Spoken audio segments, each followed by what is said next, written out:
Si me saliera muy variable, muy, con mucha diferencia, más allá de, no sé, 20 milímetros de mercurio justamente, la alteración está, o sea, puede haber algo en los vasos sanguíneos que me está causando una diferencia importante. Y esta alteración pudiera encontrarse a nivel de la aorta o a nivel de los primeros vasos, ¿no? Ustedes saben que tendríamos al tronco brachiocefálico y directamente a las carótida izquierda y a la subclavia izquierda, por ejemplo. Entonces, pudiera haber alguna alteración a ese nivel. Si la diferencia es baja, o sea, unos cuantos 5 milímetros, por ejemplo, no es una variación tan grande o tan marcada como para que yo diga que, que es como muy significativa. Ajá. Entonces, por ejemplo, tengo que el brazo izquierdo, la presión es 136/94 y el brazo derecho es 130. Les dije 94, no, a ver, no. Es 136/88 y la otra es 130/82, por ejemplo. Entonces varían 5, 6 milímetros de mercurio, pero de todas formas siguen estando debajo de mi cifra clave, ¿no? 140/90. Entonces, aunque sea esta pequeña variación, yo no puedo diagnosticar hipertensión arterial y pudiera ser solamente alguna causa de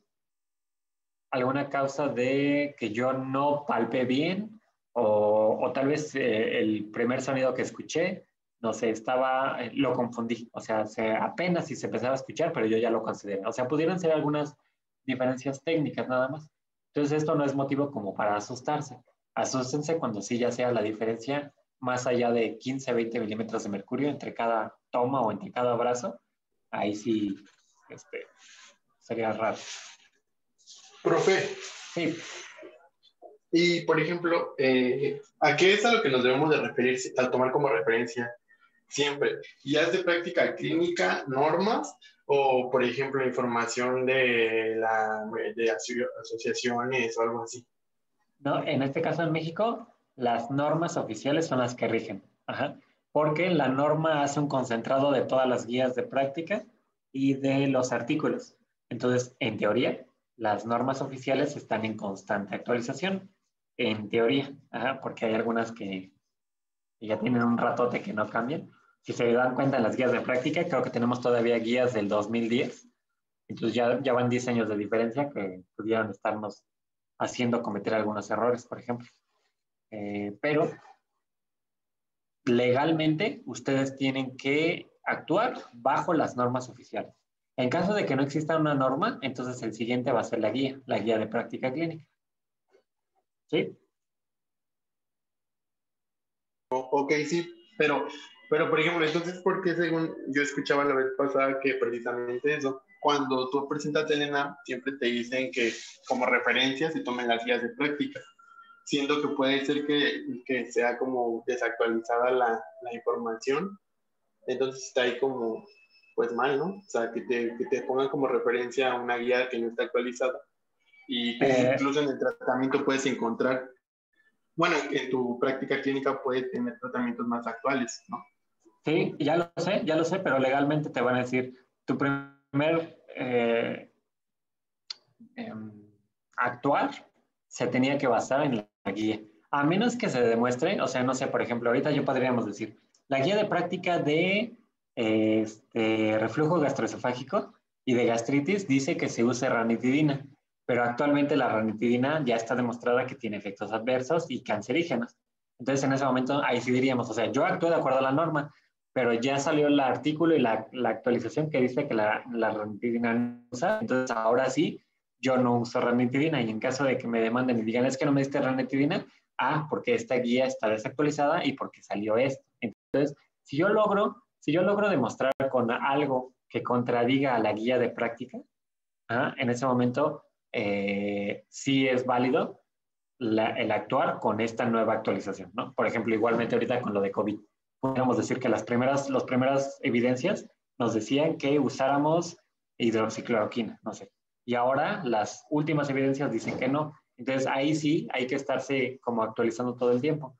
Pero cuando ya hay algo, una guía establecida y tienen un orden en los medicamentos, aunque un artículo me diga que hay mejores evidencias con tal medicamento, yo tengo que seguir la guía y ahí sí tomar, no sé, usar del el fármaco menos agresivo al más agresivo poco a poco. Aunque sé que ya el último tiene mejores efectos, tengo que actuar de acuerdo al primer fármaco en la lista, porque además, si están organizados de esa forma, quiere decir que cuando yo use eso, el último fármaco, ya no hay mayores este, como opciones.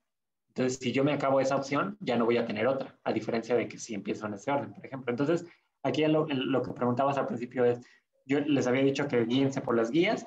Guías de práctica, siempre y cuando no existan normas oficiales. Ajá. Pero si existe una norma, la norma está por encima de la guía de práctica. Aunque estén desactualizadas, ya lo sé. Pero legalmente así tendríamos que estar actuando.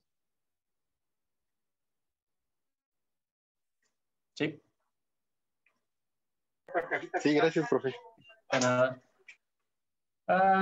Profe, si no se toma bien la presión en un brazo, ¿hasta cuántos intentos se pueden hacer? Y esto incluye del brazo en que se tome, o pueden tomar en cualquiera. Ok, se puede tomar en cualquiera. Se recomienda que si yo no tomé la presión arterial bien o tuve problemas, se dejen pasar 5 minutos para dejar descansar la arteria y que la irrigación continúe nuevamente al brazo y después lo puedo repetir. Pero traten de intercalar, no sé, si tomaron la presión en el brazo izquierdo y no les salió bien, pues entonces mejor cámbienlo al lado del derecho y están de acuerdo que mientras están haciendo esto, están pasando los 5 minutos para descansar al brazo izquierdo y así, y ya después se pueden regresar y nada más decir al paciente, es que lo que estoy haciendo es una comparación entre la presión arterial de ambos brazos porque pueden haber algunas diferencias. Y ya el paciente, ok, está bien. Y no que se note de esta persona no sabe tomar la presión arterial y nada más está jugando. Yasmín, ¿se llegan a contradecir o contener cosas distintas? No, generalmente no se contradicen. Lo único es que sí tienen, bueno, generalmente no. Es que sí hay algunas guías que sí tienen algunas cosas especiales que uno dice, ay, ¿cómo pudieron escribir esto o ponerlo?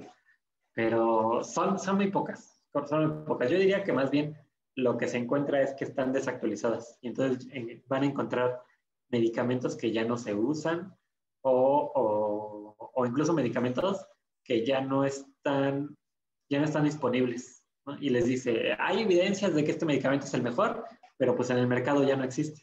Entonces, bueno, a ver, actualiza primero tu guía porque ese medicamento ya ni existe. Pero no, generalmente son muy similares. Ok. Regresando entonces a esta parte de aquí.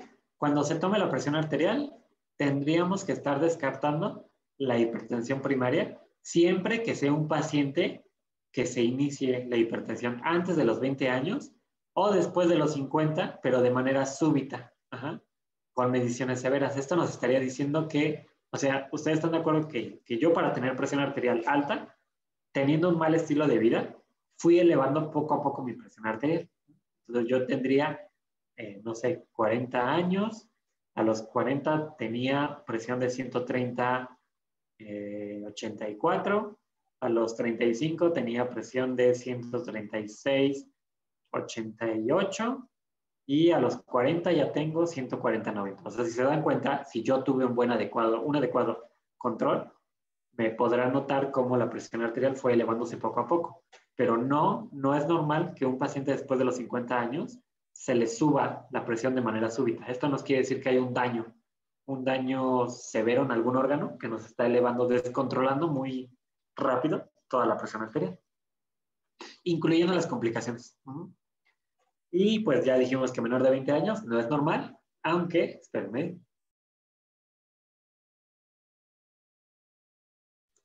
ya, disculpen, aunque la vez pasada, creo, con un grupo hablábamos, ¿no? De que ha habido algunos casos de infartos, por ejemplo, en niños. Esto nos quiere decir eh, que la incidencia de obesidad, bueno, ya sabemos que somos el número 1 en obesidad infantil, pues lamentablemente esa obesidad infantil nos lleva a una mayor incidencia o prevalencia de hipertensión arterial infantil. Entonces, sí pudiéramos encontrar a niños, a adolescentes sobre todo, con hipertensión, pero cuyo factor de riesgo es obesidad. Obesidad que tienen desde los 8 7 años y pues que ya para los 15 años, ya después de 7 8 años, pues ya empieza a presentar secuelas como son la hipertensión arterial. Entonces aquí esto seguramente ya se va a empezar a modificar en cuanto a que sí puede encontrarse estos niveles de hipertensión antes de los 20 años, pero siempre y cuando existan los factores de riesgo. Para saber o descartar que hay daños en algunos otros órganos, tendríamos que estar solicitando entonces pues el padecimiento actual, la biometría hemática, la química sanguínea y todo esto, pues estas pruebas de laboratorio y gabinete para saber exactamente qué órganos o qué sitios pudieran estarse afectando.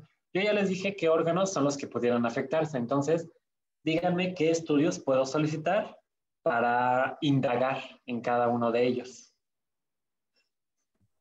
Análisis de orina y de sangre. Perfecto, entonces ahí ya tienes uno. Ya teníamos la biometría hemática, pero el examen general de orina me estaría diciendo si hay pérdida de proteínas o sangre en orina que me refleje que ya el riñón está siendo dañado por la presión alta. Ya me dijiste riñón. ¿Alguien más? ¿Qué otro órgano podría yo checar para ver si ya se está dañando? Electrocardiograma, perfecto, porque están de acuerdo que si hay presión arterial alta, el corazón va a tener que hacer más esfuerzo y además va a crecer, va a hipertrofiarse y eso lo voy a poder ver en un electrocardiograma. Yasmín, no, electrocardiograma, ajá. Perfil